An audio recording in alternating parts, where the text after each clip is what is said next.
Bien le bonjour mes chers amis. Dans un premier temps, pour ceux qui ignorent qui je suis, laissez-moi me présenter. Mon nom est Melchior, et je suis le maître des druides et la voix de Camelot.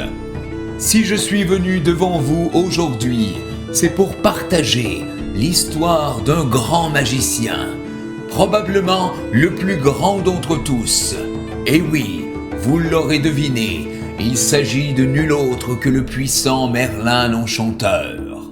Alors sans plus attendre, prenons place et ensemble voyageons à l'époque médiévale. Le nom même de Merlin n'a pas d'origine clairement définie. Certains le situent à l'époque des druides celtiques. Ce que l'on sait, c'est que les noms Merdin, Myrdin, puis ensuite Merlinus ou encore Merilun furent utilisés successivement pour décrire un seul et même personnage. La légende de Merlin l'Enchanteur, appelé aussi l'Homme des Bois, est très complexe. Mais en fait, on ne sait pas si ce personnage a vraiment existé. Les sources manuscrites de l'époque ont disparu. La plupart des ouvrages qui parlent de ce puissant magicien évoquent aussi Arthur et les chevaliers de la table ronde. Il apparaît qu'un certain Merlinus Ambrosius aurait réellement existé et serait de descendance royale. Bref, sa description varie au fil des époques, jusqu'à ce qu'il devienne le Merlin que l'on connaît tous à travers les contes, les légendes et les dessins animés modernes. Enchanteur, prophète, homme des bois, maître des animaux, sage, un magicien pur et proche de la nature. Alors finalement, peu importe qu'il ait existé ou pas, Merlin l'Enchanteur signifie la bonté et le rêve, l'humanité et la nature. C'est sans doute pour cela qu'il nous captive autant. Sans Merlin, aucune des aventures de la table ronde n'aurait été possible. Et Merlin lui-même n'aurait pas existé si le diable n'avait décidé un jour de jouer un mauvais tour aux hommes. Pour cela, ayant pris forme humaine, il vint sur terre et parvint à se faire aimer d'une fille naïve et belle. Puis il disparut, sans laisser de traces. Quel ne fut pas l'effroi de la pauvre jeune femme lorsqu'elle découvrit qu'elle allait devenir mère. Elle ne pouvait révéler le nom du père de l'enfant car elle l'ignorait elle-même. Elle fut donc condamnée à mort, comme l'exigeaient les lois de l'époque. Pourtant, les juges décidèrent de sauver l'enfant, qui somme toute était innocent. Aussi enfermèrent-ils la jeune femme dans une tour où elle attendit le moment de l'accouchement. Enfin, le nouveau-né vint au monde. Ce garçon vigoureux fut prénommé Merlin. Mais il était velu à faire peur, si bien qu'aucune nourrice ne voulait l'allaiter. On le laissa quelque temps dans les bras de sa pauvre mère. Puis vint le sinistre jour où les bourreaux voulurent exécuter la sentence. C'est alors que s'est produit le premier prodige de Merlin, qui n'avait jusque-là émis que des bruits de bébé tout à fait normal vu son âge. Il s'est mis à invoquer en latin le Seigneur des Abysses, son père, le maître des enfers, qui est apparu devant les bourreaux stupéfaits, et il s'est adressé à eux dans ces mots. Pauvres mortels, le prochain parmi vous qui osera lever la main sur ma femme ou mon fils, qui a été choisi pour rayer en mon nom sur terre, sera maudit, et je pourfendrai chacun des membres de sa descendance jusqu'à leur éradication totale.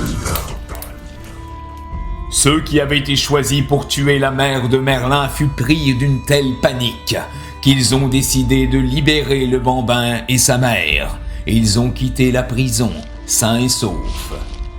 Durant cette année, Merlin grandit auprès de sa mère, étonnant son entourage en révélant chaque jour de nouveaux talents prodigieux, tel le don de lire dans la pensée d'autrui, ou celui de prédire l'avenir. Son jeu préféré consistait à se métamorphoser en un clin d'œil, sous les yeux ébahis de ses compagnons. Tout ceci se passait en Bretagne, aujourd'hui appelée Grande-Bretagne, où régnait Voltigern, un ancien sénéchal qui avait usurpé le pouvoir à la mort du roi Constant. Pour cela, il avait dû se débarrasser des deux héritiers légitimes du trône, Moine et Uther Pendragon. Il avait bien réussi à tuer l'aîné, Moine, mais le cadet lui avait échappé pour se réfugier sur le continent. Voltigern, l'usurpateur, vécut alors dans la peur et la hantise du retour éventuel d'Uther Pendragon et décida de faire construire une tour imprenable pour s'y réfugier en cas d'alerte. Mais curieux sortilège, le chantier ne progressait pas, car la tour s'écroulait dès qu'elle atteignait une certaine hauteur.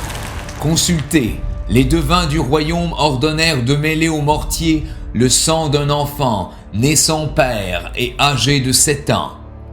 Aussitôt, les hommes d'armes partirent à la recherche de cet enfant. En traversant un village, ils entendirent 2 garçons se quereller avec virulence, et l'un criait à l'autre « Tu es né sans père! Tu es né sans père !» C'était bien sûr Merlin, qui, ayant deviné les intentions de Voltigern, s'était arrangé pour se faire insulter de la sorte devant ses émissaires. Mais pour ne pas être tué sur le champ, il demanda à être conduit au palais pour faire d'importantes révélations au roi. Il apprit en effet à Voltigern que 2 dragons logeaient sous terre, à l'emplacement de la future tour, et que celle-ci s'écroulait à chacun de leurs mouvements. Beaucoup, et les devins les premiers, ricanèrent en écoutant cet enfant qui prétendait en savoir si long sur le mystère de la tour. Mais le roi ordonna de creuser le sol, et à la surprise générale, on y découvrit 2 dragons endormis, l'un rouge et l'autre blanc, qui aussitôt éveillés, se jetèrent férocement l'un sur l'autre en crachant des flammes.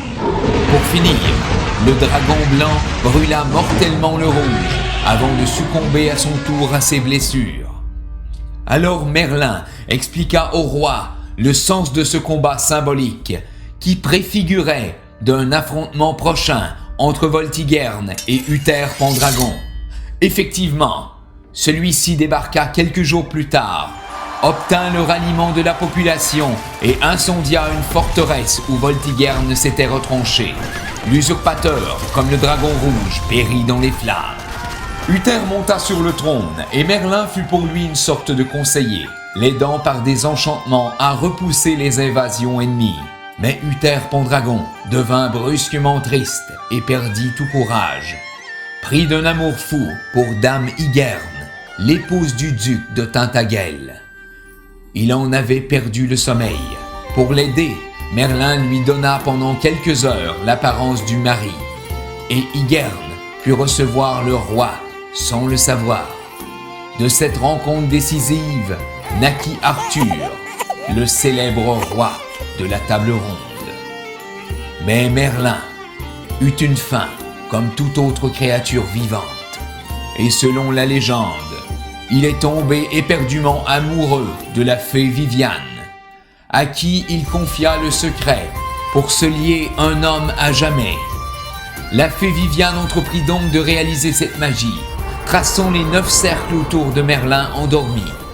Le sort étant puissant, Merlin fut enfermé pour l'éternité dans sa geôle, au grand regret de la fée Viviane, qui ne croyait pas que la chose fût possible. On dit que même maintenant, il est encore enfermé. Ainsi, dans la forêt de Brocéliande, sur une stèle est écrit « Ici a été enfermé Merlin l'Enchanteur par la fée Viviane ».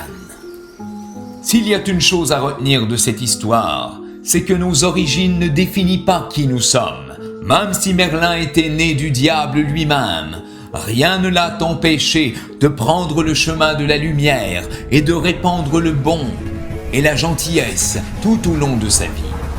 Alors faites comme lui et devenez vous aussi conseillers et porteurs de bonnes nouvelles partout autour de vous. J'espère que vous connaîtrez maintenant mieux ce personnage de légende et je vous souhaite une excellente fin de soirée.